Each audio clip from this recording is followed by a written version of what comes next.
What's up guys, Houndish here, and today we have a brand new weekly reset in Destiny 2, and of course that means new Shadowkeep and seasonal content, so some of it comes in the form of Legend difficulty nightmare hunts. Hopefully we'll get some cool loot drops, and of course, lots of powerful gear. But we also have the weekly Eris quest and the moon refresh, and then the arrival of the first Iron Banner this season, and it does bring pinnacle power gear with it, so that's pretty awesome. But we'll also round up the vendors, activities, nightfalls, and pretty much everything else you could want to know this week in Destiny 2. But before we get into the video, quick shout out to my sponsors at Into the AM who have some pretty awesome graphic shirts, hoodies, and a bunch of other neat clothing and accessories in their store. And if you like the look of any of that stuff, you can use code Houndish at checkout and save 10% on your order, so the link for that will be below. So here we are with the weekly reset in Destiny 2, and we don't quite have the patch notes just yet for the update we got this week, so I'll link them in the description below. But here we are at Eris, and of course, she does have new weekly stuff for us right here, and we've got the Memory of Tolan the Shattered, so this is the kind of weekly quest that we need to do, and this week we've got to loot the Trove Guardian chest, so that's pretty cool stuff, be sure to pick it up. And then we have the two weekly bounties that are featured at Eris. Of course, one of them gives you powerful gear. But then, of course, we do have all of the daily stuff, and you can repurchase these if you're farming for XP and everything like that. The new Nightmare Hunt difficulty for this week, of course, comes in the form of the Legend modifier right here. So this is a 950 Nightmare Hunt. And we'll take a look at modifiers first. So we've got Martyr. Exploder units have more health. We are on the right difficulty, aren't we? Yeah. Champion's Unstoppable. We've also got Champion's Barrier. It is equipment locked, and then it comes with match game, as well as the Torment of Omnigul, of course for this one in particular, where arc and aerial damage is increased. But of course it is 950 on that new difficulty, so definitely bear that in mind. And we've got the Nightmare of Omnigul right there, as well as Nightmare of Zydron, the Gate Lord, which is pretty awesome stuff. And then we've got Pride, which is the Nightmare of Skolas, so pretty cool to check these out. I'm not sure if we'll get additional rewards for doing the hardest difficulty. I'll keep you posted when we figure that out. On the Director though, challenges have refreshed, so IO is going to be the flashpoint this week. You can head there for powerful gear.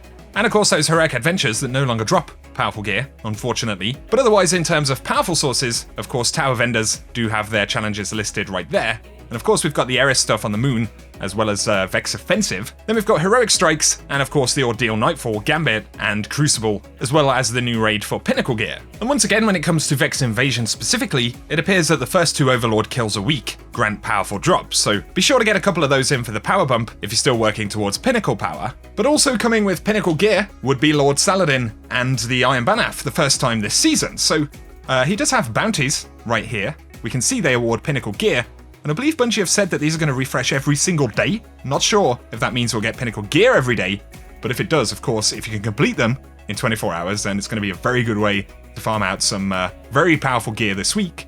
I'm assuming the Iron Engram is going to come with weapons and stuff from last season. It does say that it contains Iron Banner armor right there, but I believe you got to complete the quest before it's actually going to drop. And then otherwise we have featured weapons from previous seasons and things like that. Pretty much the same way we had in the Iron Banner last season. So bear that in mind for the Iron Engram. And of course, this is the quest right here if you want to hunt down that new armor set. And of course, then it will drop from that Engram. In the Vanguard tab, though, of course, we have the Nightfall Ordeal. So, of course, all the difficulties are up as normal. And it is a strike in the Arcadian Valley. So what's that going to be? Is that the crazy Vandal guy running around at the end of Exodus Crash? I'm not sure. Let us know down below. But of course, we've got the weekly Nightfall, which is the kind of old school version, and we've got Strange Terrain, as well as Arms Dealer, and the Scarlet Keep. Strange Terrain can drop the Braytech Osprey rocket launcher, and then the Tilt Fuse is the Sparrow that you can get from the Arms Dealer, and I'm not sure if we've got an exclusive drop for Scarlet Keep. Maybe we'll find that out this week if it's the case, but otherwise, of course, then we do have the Heroic Strike playlist. We need to get 3 of those done, and we've got Arcsinge, Blackout, and Grenadier up to date. Of course, you can visit Hawthorne if you want your clan bounties and stuff for that. We're not seeing a new raid challenge up here just yet. We'll have to wait and see if one pops up. But of course, there is a Cora down here with all of the Vex Offensive stuff. And we've got a bit of an update on what she's building in the tower. Spoke about the fact that she's developing some kind of Vex portal in the tower in a video last week. And so, yeah, I think it's fairly confirmed that that is what's happening at this point. Let us know what you think down below. Of course, as we jump out of the tower, remember to visit Shaxx, as well as Zavala, and the Gunsmith, and pick up plenty of those bounties, both the weeklies and the dailies, so you can get those powerfuls done, as well as all the materials, bright dust, and things like that they drop, so definitely bear them in mind.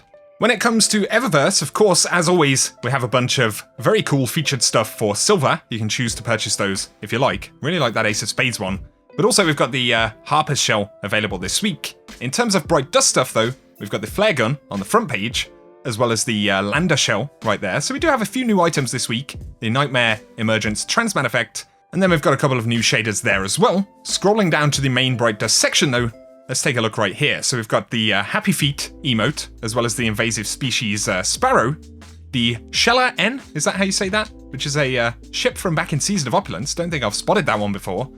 But in terms of other stuff, we've got the Mind Barge Sparrow, the Ronin ornament for Izanagi's Burden, the Perflux. I'm not even going to go there, man. We've got an ornament for Oxygen SR3, and then we've got Ghost Projections, Transmat Effects, Shaders, and things like that. A couple of new items, but we are unfortunately not seeing an armor piece from the set this week, so definitely if you see any armor pieces from Eververse for Bright Dust, make sure to pick them up on the week that they're featured. For some of the legacy content though right here, of course we have the Menagerie. So for the normal mode, this week we're seeing Arcsinge, Blackout, and Grenadier, and then for Heroic we've got Extinguish, Grenadier, Famine, and Solar Singe, so that's definitely going to be pretty fun to jump into. But if you're curious about Reckoning, we've got Arcsinge and then Grenadier, so going to be pretty fun to get through that today.